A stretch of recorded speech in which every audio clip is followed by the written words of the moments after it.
My handle is at Jain Wambui. Check in, tusalimie na tuambie unatupata ukiwa pande gani ya Kenya. So right now we get into our health conversation for today, and as mentioned earlier, today is all about the Cesarean Awareness Month, and also hapo hivi kuna netangwaje kabulet kadogo and Cesarean awareness. We will touch on testicular cancer. Unica bullet, but majorly we'll be focusing on cesarean section awareness. It is something that has become such a conversation these days, but do we really understand the medical backing when it comes to C-section? To help us better understand this whole conversation around cesarean procedures, in studio this morning we have with us Dr. Maureen Owiti, who is the head of department at the Kenyatta National Hospital in charge of the Obstetrics and Gynaecology department. Good morning. Morning, Jane. Thank you so much for having me. Thank you for making time. We thoroughly appreciate you for being with us this morning. And maybe we could start, do you have social media handles that our viewers can use to interact with you? Ama you tuache kwa sasa? Tuache kwa sasa. Good answer. Now, let's just get to understand from your interaction with the different patients that you have interacted with over the years. When we talk about cesarean section as a whole, do we have a full understanding of what it is from your interaction with the people? I'm very fortunate. I work in Nairobi. Yeah. So the beauty about working in Nairobi is you have a very highly educated population. Yeah. So yes, when you're talking about cesarean section, you'll find a lot of people do know what a cesarean section is.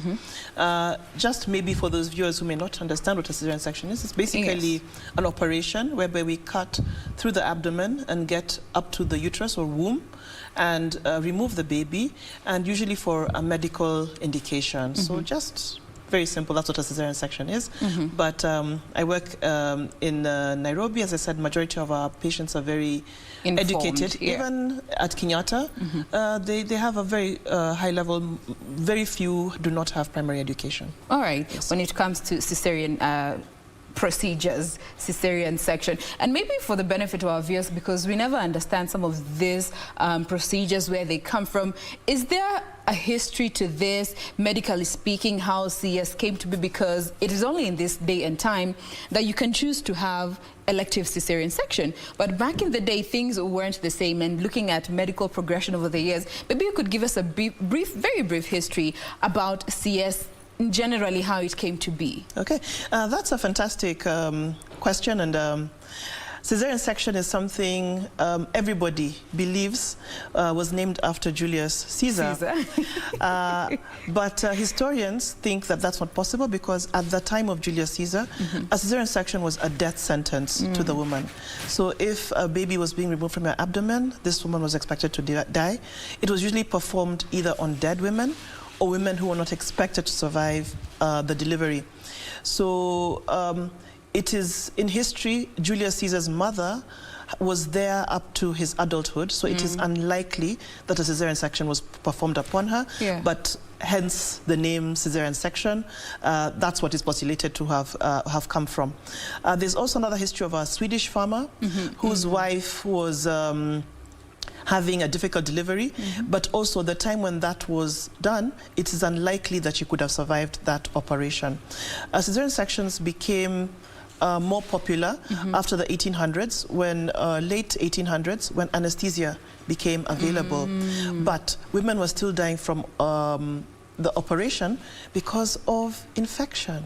Remember the hand-washing conversation. So there's the whole issue of hand-washing, germs, and development of antibiotics. So in medicine, you find a lot of things that were game changers in terms of making the cesarean section possible. So that was the development of anesthesia, the development of antibiotics.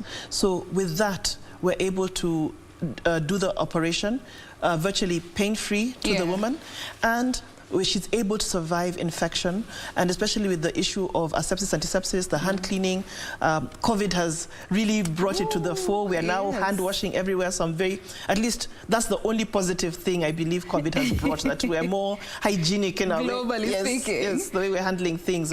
So with that, we now find that it's actually a relatively safe operation that can be performed. But again, I'm still of the school of thought that a cesarean section should be performed primarily on an emergency basis or on people who, for medical reasons, cannot have a vaginal birth. All right. Now, I'd like for us to understand what are some of those medical conditions that would lead to a CS being the only alternative, because from just what you've told us, looking at history, CS was a preserve for last resort in a situation where the mother is definitely expected not to survive or is already diseased. But in this day and time, with the advent of, technology and medicine, what are some of those medical conditions that require a CS over a vaginal birth? Okay, so there are several reasons. The most, I wouldn't say that the most common, but some of the more common that we know is the famous fetal distress. So that's when we're monitoring the labor and you find that the baby's heartbeat is either very high, so above, say, 160 beats per minute, or very low, so below 110 beats per minute. And what is their normal threshold? Yeah, between 110 and 160 beats per minute. Okay. And it's having what we call, we nowadays are able to do monitoring, deceleration, so it's like the heartbeat is going really, really low. So that's a case whereby for the fetus, it's imperative that we actually do the cesarean section to save the life of the fetus. Okay. All other indications will not be because of the mother. And the most common are things like, or even still because of the fetus, what we call cephalopelvic disproportion, or CPD. Yes, so CPD. Come slowly. Yes. CPD is when either the baby is too big for the mother, or you can pass through the vaginal canal. Yes, to the vaginal. In fact, and when cesarean section was being performed, again in the history, was because of vitamin D deficiency. Women's pelvis were very small or abnormal, so the babies were not able to pass. So you can have a normal-sized baby, but the pelvis is just too small for the baby. So what we call cephalo is the baby's head, pelvic is obviously the pelvis, and disproportion. So the relationship is such that this baby just cannot pass through the mother's pelvis. And again, such things would cause, the baby to be distressed. So again, a valid reason. Other more maternal issues are obviously things like the mother's bleeding, bleeding heavily, or say her placenta is on the way. So we call that a placenta previa. So the placenta should not be obstructing the route or where the baby is going to come out. Other reasons would now be more relative, whereby you have things like, say, the mother has, say, eclampsia. So that is when the mother fits. It's due to high blood pressure. And you need to expedite how soon this baby is going to be delivered. So that could be an indication for a cesarean section. Okay. Now, there's always been this back and forth conversation about CS versus vaginal deliveries of children. And so many misconceptions have followed after this particular argument. Some saying CS is always the way to go. Others arguing vaginal births are what are considered normal births. As long as the child arrives safely, that is what matters, and also the mother is safe. But I want us to demystify some of the myths and misconceptions that do surround CS. First of all, let us start by understanding, when it comes to CS, how many times can a lady undergo CS to deliver a child safely without prompting other medical complications? In school, generally, we tend to do an average of about 4 cesarean sections for the mother, understanding that each woman is different. I have some of my senior colleagues who say they've even done up to 10 cesarean sections on the same woman. But you find that, again, that is really pushing the boundaries. But you find there's some communities who will not agree for a form of birth control, whereby normally after a 4th cesarean section, we would advise the mother to have a bilateral tubal ligation at the time of the surgery for the cesarean section. And they decline to give you that consent, will not go for any other conventional form of contraception. They find themselves again pregnant. What are you going to do? Yeah, she's had 4 cesarean sections. I could tell her to have a normal. Of course, you could do another cesarean section. But generally, the boundary, most people By the 4th cesarean sections, most gynecologists will be getting jittery and really advising the mother that please. Fortunately, you find that especially like in Nairobi, most people want a family, 2, 3 children. So you find, by the time of the 3rd, the woman is actually prompting you that, Doc, is there something that we can do during the cesarean section? So that I don't have to come back. Yeah. Talking about doing the bilateral tubal ligation is something I also like women to always imagine. In case something bad happens, we don't wish anything bad to happen, but it's something that you have to be very sure. Yeah. Because reversing the procedure is not that easy. The expertise is there, but very few people are able to do it with good success. Okay. Yeah. So again, it becomes a very individual conversation, but medically speaking, after 4, you need to consider your options. All right. Now, another misunderstood conversation around CS is if a woman has had 1 or 2 children via CS, she cannot deliver vaginally moving forward. Is there any truth to that? Okay. So with the 1, we do offer vaginal birth after cesarean section, but again, we have to very carefully choose who are these patients that we're opting for vaginal birth. It has to be something like, say it was a quad prolapse. You find somebody had maybe a normal delivery, the first pregnancy, then had a quad prolapse. That's when the cord comes out. So that's a really... another indication, sorry. When you're talking some of these things, it just goes so fast. So a cord prolapse is something would cause the fetal heart rate to disappear. We can lose the baby in minutes if we don't act very fast. So you get such an indication. That woman, she's had a previous normal delivery, and then we have what we call a non-recurrent. So as long as somebody's not having like what we call the CPD, the baby was too big or the pelvis was too small, those are called non-recurrent causes of having a cesarean section. We can, and again, we look at the weight and what happened during the previous cesarean section. So if you choose your patients very carefully, you can actually have successful, and you find in well-chosen, and I'm really being very careful with that with your word. Words, well-chosen clients, more than 70% of them are going to have a successful vaginal delivery. All right. In this country, we normally offer it only for somebody who has had 1 cesarean section. In other countries, up to 2 cesarean sections, they can be offered a vaginal birth. But as I said, in Kenya, our protocol is 1 cesarean section. Choose your clients carefully, and they should be able to be offered a vaginal birth after cesarean section. Again, it's not a blanket decision. It boils back down to the doctor and the patient. What happened during the previous time? Because I cannot say somebody had a uterine rupture. So like, remember we talked about the cephalopelvic disproportion? If we don't manage this well, what are one of the complications? The woman's womb can actually rupture. So that's a life-threatening, the baby, you're going to lose the baby, you're going to lose that mother. So we can't wait for that complication to occur. Now, unfortunately, I work at Kenyatta National Hospital, so these women already come with ruptures already. Now, do I tell that person to try having a vaginal birth after cesarean section? Obviously not. So those are some of the obvious cases that I will not offer. You have somebody who has 4 or 5 kilo babies in a previous delivery, and we know in subsequent deliveries, babies should be actually bigger than the previous delivery. Would I offer that person a vaginal birth after cesarean section? So you really have to look at what was the history, what were the circumstances surrounding that previous delivery where the cesarean section occurred, and then make a decision. And one of the things is also the mother herself must be motivated to do this.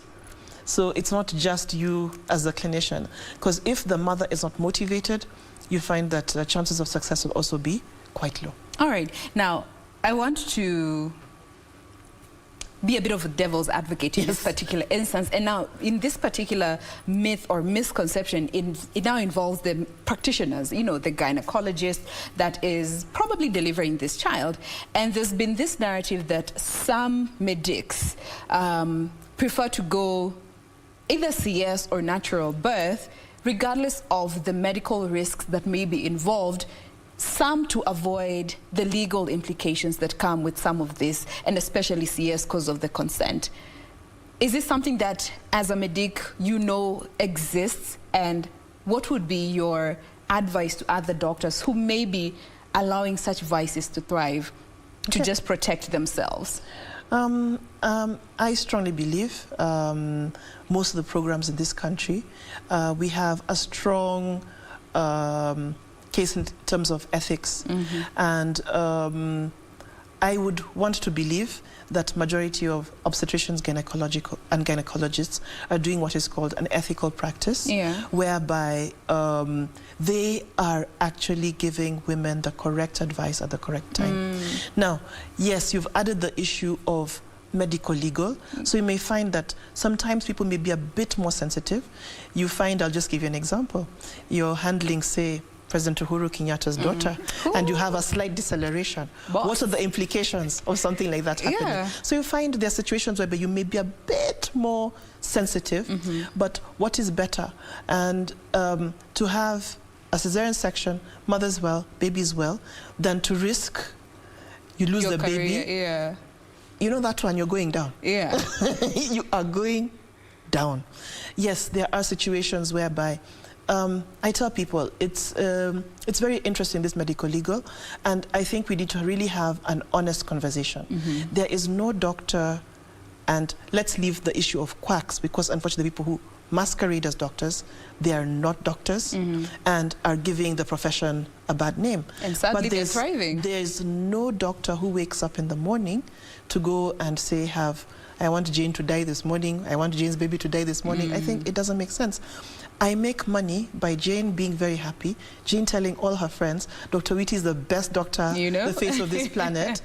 Come and see her. So when a bad outcome occurs, it was in nobody's interest, least of all the doctors, for a bad outcome to occur. And I think we really need to have a very honest discussion with the public, with lawyers, everybody, because it's becoming a nuisance whereby you don't even know now which direction do I go, because if I go this way, I'm going to be sued. I go this way, I'm going to be sued. If I go this way, I'm going to be sued. What do you want me to do exactly? Tell me. So it's there. So I hate to work. You know, it's like you're working in fear. And that should not be the situation. So again, that may be some of the reasons whereby you find people may be faster to go to a cesarean section, but it's us as a community, let's have an honest conversation so that somebody is able to freely work with their expertise and give an honest opinion on actually what is happening, not fearing that, oh, this something happens, I will be the one who will take the blame. Yes. All right. Remember, this conversation is all about Cesarean Awareness Month. It is this month of April, and we are here to help you better understand when we talk about a cesarean procedure, what it means, what it entails, and what you need to know before you go in for this particular procedure. Do keep sending in your questions, comments, or clarifications that you may be needing. We will be addressing them in a bit. But first, we pay some bills. We'll be right back. Stay with us.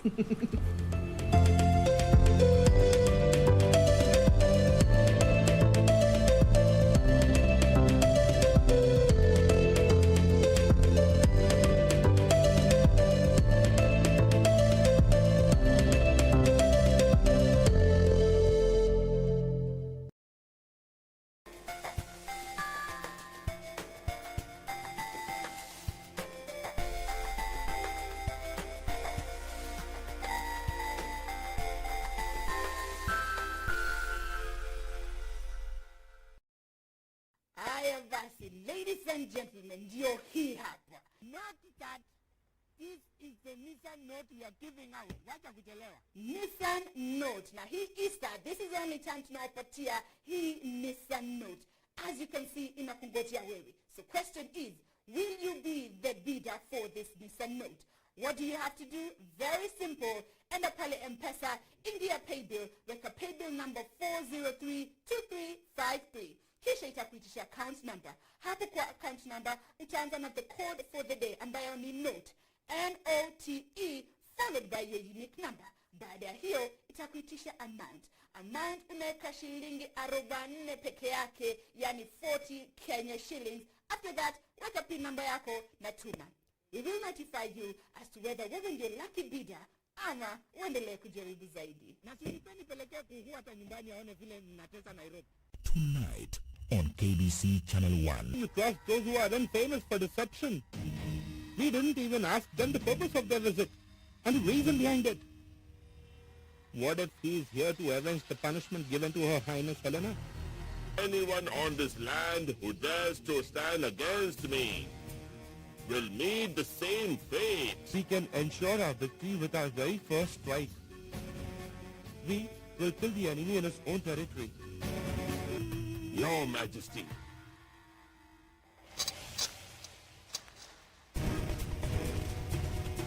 Is everything all right?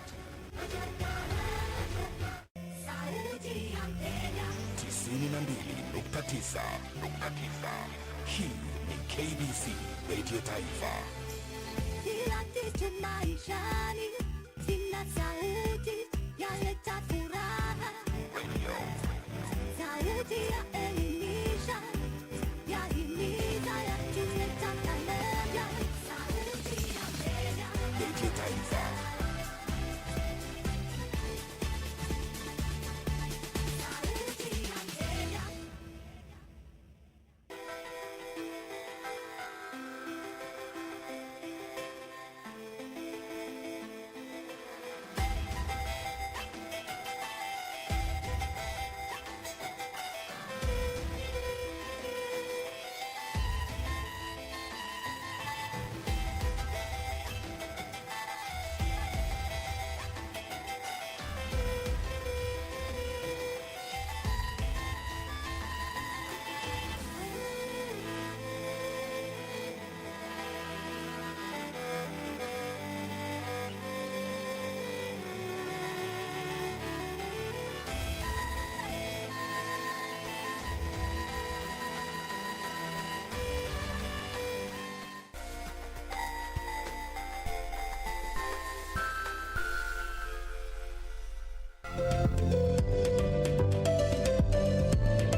You guy, my guy.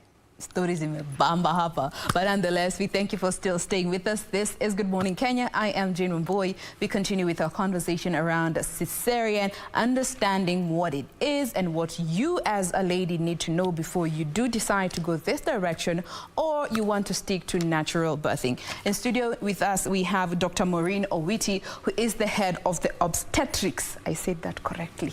Obstetrics and Gynaecology Department at the Kenyatta National Hospital. Once again, thank you for still being with us.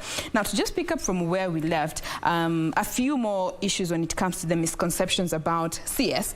And this one I find to be prevailing more so among women because traditionally we are told when you give birth naturally via vaginal births, it helps with the molding of your child's head.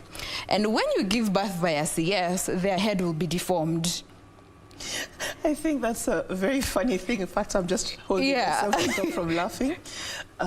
We've had millions of children born via CS, so unless they actually had something wrong, like a hydrocephalus or something like that, some medical issue, their heads are just as perfect as anybody else's. Yes. So we need to do away with that, especially among ladies. As long as the doctor gives you the green light that the baby is okay, then we need to do away with such misconceptions. All right, finally, there's also another one about when it comes to letdown of milk. There's this narrative that when you give birth via CS, letdown of milk will be delayed as opposed to natural delivery. By natural, I mean through vaginal. Yeah. Okay. There is some truth to that, whereby if I look at even historically how we have changed over time in terms of our post-op care of patients. When I was an intern, and don't ask me how many years ago, as well, you find that we'd keep these mothers starving 2-3 days, they've not drunk anything. How is she going to get milk and you've not eaten, not drunk, you're just on a drip 2-3 days umekauka hapo. It's crazy. But nowadays, with all the advances you have a cesarean section, 4 hours down the line, you're hungry, eat. All you want. Eat. Yes. So we are encouraging mothers to eat soon and drink soon after the delivery and put the baby to the breast. Again, because of nursing the wound, pain, and though we have fantastic painkillers, so you find if someone is getting full arsenal, all the analgesics she needs, eating well, they look like somebody who's had a normal delivery. But because even just having that cesarean section is a stress to your body. Yes. And milk letdown, any stress, and it's what I normally talk to my clients prior to delivery, that before delivery, please, hizi shida za penimbili za nyumbani, please, see, kama mneza, and talk to the family to be supportive at this time, because even just the act of delivery itself is a stress. It's especially to a new mom. Everything is stressful. So you find, yes, because of all the issues, you know, like you are not expecting to have a cesarean section, and here the cesarean section. So you have actually a bigger stress. Because of that, you find that, yes, if you look at people who have vaginal deliveries, they tend to lactate faster than those who have cesarean section. But somebody who's being emotionally and physically well looked after, there shouldn't be a big difference. All right. Now, finally, before we get to move on, this is now the last finally. Is CS a preserve for multiple delivery? There's always that conversation that if you have multiple pregnancy, twins, triplets, quads, it can only be delivered via CS. Okay. For twins, we always look at it, is the first twin lying properly? So if the first twin is cephalic, as in coming head first, then you should be able to have a normal delivery. There are exceptions. You find, like, we have the identical twins. We call them monohorionic, monomyotic. So if they find they're in... a lot of new ones. Yes. On a what? Just leave this. Identical twins in one sac. We tend to deliver them a bit earlier, at about 37 weeks, and could most probably be via cesarean section. For triplets, because of all the intricacies, and any high order pregnancy. So we have even people who have had 8 babies, I think, at a go. Now you look at what's the likelihood of them getting to term, very unlikely. So it's a preterm delivery. Multiple babies will tend to do a cesarean section for such type of pregnancies. All right. Now let's come to the... Unless we didn't know. Unless you didn't know it was a multiple pregnancy, chances are very low that you didn't know. Considering technology.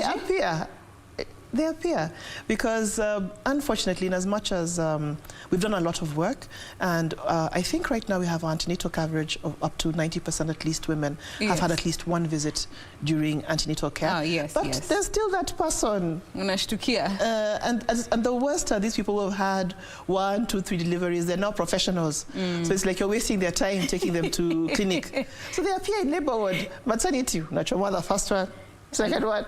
Oh my goodness. And this is why you encourage mothers to go for antenatal clinic. At least how many visits? The minimum is 4, but that used to be, but I think we're going back. So normally it would be in the first up to about 28 weeks, you used to do a visit every month, from 28 weeks every 2 weeks, and then in the last month every week until the baby comes. All right. So if you are an expectant mother, please just try. Regardless of the circumstances, try and go for your antenatal clinics. Now let's come to the pros and cons of CS so that we can have an informed population when they choose to go this direction, especially for those who want the elective CS. From a medical standing, please tell us. Let's start with the advantages that come along with a CS. Okay, so personally, I'm still in the group whereby cesarean section should still clearly be for an obstetric indication. we have what you're calling maternal choice of doing a cesarean section. So for such clients, we'll normally take them through extensive counseling, because in as much as, yes, and we're having this argument even among us ourselves as doctors, whereby some people believe a cesarean section is much safer than a vaginal delivery. I also believe a vaginal delivery, a normal vaginal delivery, is much, much safer than doing a cesarean section. So we'd put them, what are the risks of having a cesarean delivery? Okay. So we thank God that majority of cesarean sections go without too much fuss and no particular complication. Other than the obvious pain, post-operative, bleeding. Now, bleeding is one of those things people can die, but someone would argue that even a vaginal delivery, people still bleed. But the level of blood loss is actually much, much more during a cesarean section than during a vaginal delivery. Then, why is that? It's just by virtue of the way, because you're making an extra cut, you have an extra layer where bleeding can, you have an extra incision, several layers of where the blood loss can occur, where the vagina, the bleeding is still going to occur through the vagina from the placental bed. So you only have that during a vaginal delivery. Because of that, you find, again, you have other complications now because of the surgery. So injury to things like your bladder, injury to things like your intestines, those are things that occur. Even a nick on the baby's head, so those are potential complications of cesarean section. You injure something like the bladder, or worse, intestines, infection. That's a horrible infection. Even without injury to those things, a very common complication is infection of the wound itself, and that's a minor complication, but you can get sepsis. Sepsis is whereby you're not able to control the infection locally. It goes into the bloodstream, and I think we had a side chat off camera. There's the issue of septic shock. You're not able to contain sepsis very fast. People die because of a very big infection in the blood. Then you have clots. Again, you find that somebody who's had a cesarean section, because of the pain, or that sometimes they don't walk as fast, and even just the surgery, any pelvic surgery, increases your probability of developing clots. And these clots can go even to your lungs. When the clots in your lungs, we call that a pulmonary embolism. It's a life-threatening situation. So you hear somebody went for surgery, went home, 2 days later develops difficulty breathing. Next thing you know, you're collecting funds for a funeral. So these are all potential complications. Yes, all these complications can still happen with a vaginal delivery, but the incidence is much, much lower with a vaginal delivery than via cesarean section. So it's one of those things whereby you just have to take the women through. They understand the risks. There are all these misconceptions of the pelvis remains tighter. Just the pregnancy alone will make, and the hormonal actions makes that place just as lax as somebody who's had a vaginal delivery. So all those things are myths, misconceptions. It's still safer to have a vaginal delivery as long as you don't have a medical indication. We would advocate have a vaginal delivery. Having had said that, there's that person who, despite all the counseling and everything, still opts that they want to have a vaginal delivery. You just clearly document that in the consent. A CS? Yes. So it still wants to have a cesarean section. Yes. You can offer them to see another doctor to see if they can be convinced. Still they want, they still have the right to care. You cannot deny them care because they are going against what you want.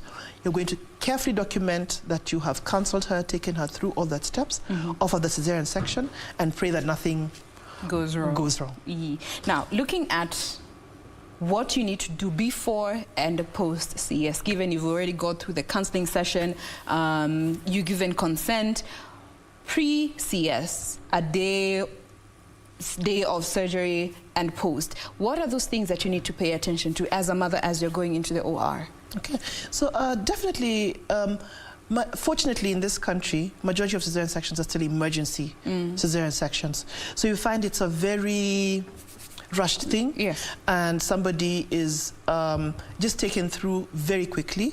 From the moment you decide you're having cesarean section, just let your doctor take over.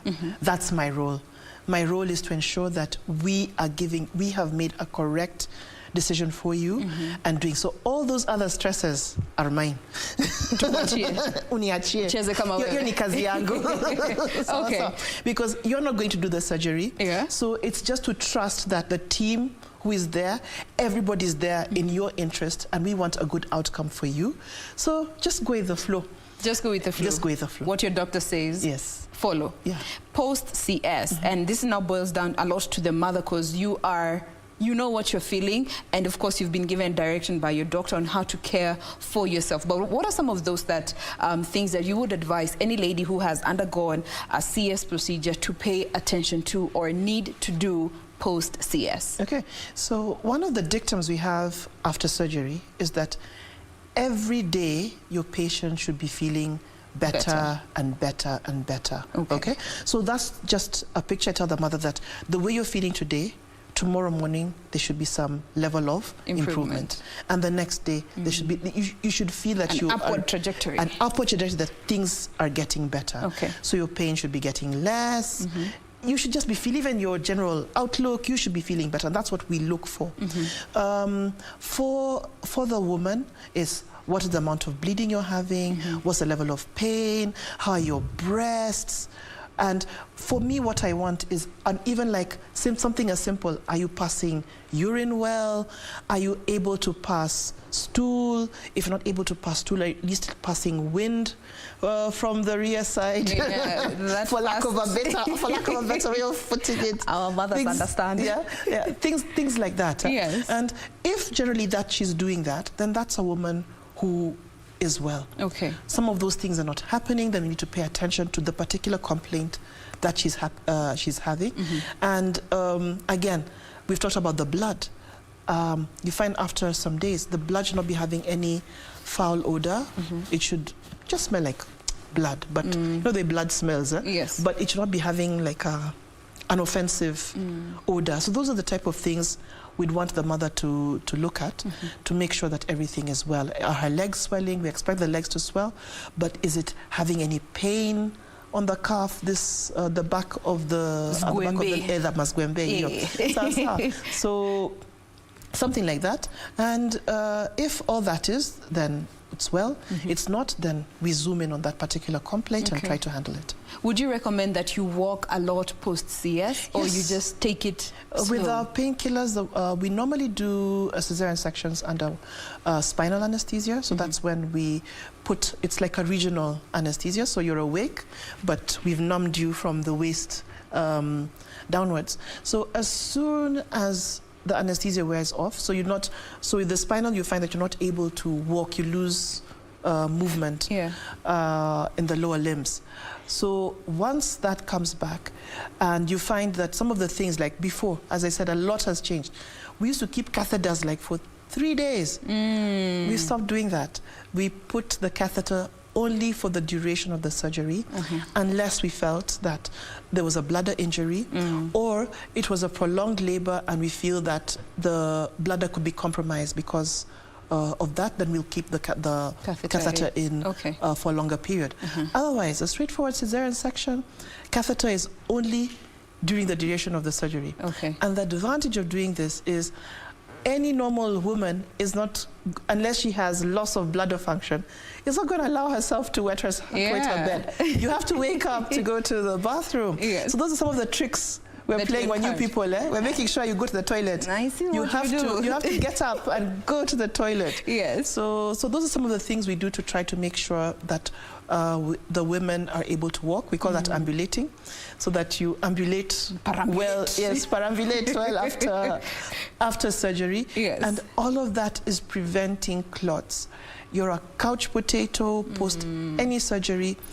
In fact, you're a couch potato anytime. You're increasing your probability, especially for those who have, there are people who have familial history of blood clots. You're increasing the risk of developing these clots, and as I said, this can be a life-threatening situation. All right. Now, how long does a CS scar take to heal, both within up to the exterior? Okay, so full healing body will take about 3 months. Okay. Having had said that, we normally open the wound 2 to 3 days after surgery. So if the incision was done well and you've not had any infection on the wound, it should be able to oppose. It's not going to gape. It's not going to gape open. So even you find that once our wound is open, we're encouraging that we heal. Your wounds are going to heal faster if it's airing well. So that's why we're opening the wounds very early. Again, before we used to keep dressing 7 days closed. Go back. And you open and the things you see over there are just like, wow, very good. But as I said, so people are able to shower and everything. So the wound healing is going to continue on its own, but we're able to open wounds 2 to 3 days post-surgery. All right. And how soon after is a mother safe to conceive again post-CS? That's a very interesting question. So there's the issue of safety. So within and especially when it comes to being able to carry the pregnancy, considering the scar. Okay. So what we've said theoretically is that full healing would occur within 3 months. Okay. So definitely those 3 months for us 100% would not be a safe time to have a cesarean section. I mean, to have a conception. To have a conception. Having had said that, even in somebody who's had a normal delivery, I would not advise you that you do those staircases that we used to have before. At least have some space in between some the spacing. children, yes. And a good spacing is 2-3 years in between each child. pregnancies. So question would be, would we, like, remember we were talking about the vaginal birth after cesarean section and things like that. So definitely somebody who's conceived within the 3 months from the cesarean section, 100% would have to undergo a repeat cesarean section. But we normally would just say even the first 6 months, 1 year, would consider having a repeat cesarean section for that patient. All right. Yeah. We do hope you are learning as much as I am personally from this whole conversation about CS. And, you know, looking at the general conversation in regards to the CS Awareness Month, they are trying to encourage more women to go for vaginal births after cesarean section. As we draw this conversation to a close, is this something that you can confidently support and you would advise women to consider? Okay, so I think we discussed it, the issue of the vaginal birth, and I maintain it has to be a very well-chosen client. In the well-chosen clients, you're going to have higher probability of success for vaginal birth after cesarean section. Yes. Now, question coming in, and this, I believe, borders on consent and the state of the mother when they are giving consent, because this is Vic Art asking, under what circumstances does one get to choose between the two? And again, issues to do with consent. If the mother is not in a state to give consent, whose consent comes into play? Okay. Some of the problems we land into, especially... I said I work in a busy referral center. So an example, we talked about, say, a mother comes in with the high blood pressure, has had what we call eclampsia. So that's someone behaving like an epileptic, it's like an epileptic fit. Soon after, sometimes they are not in a state to be able to give consent. Maybe the relatives are not there.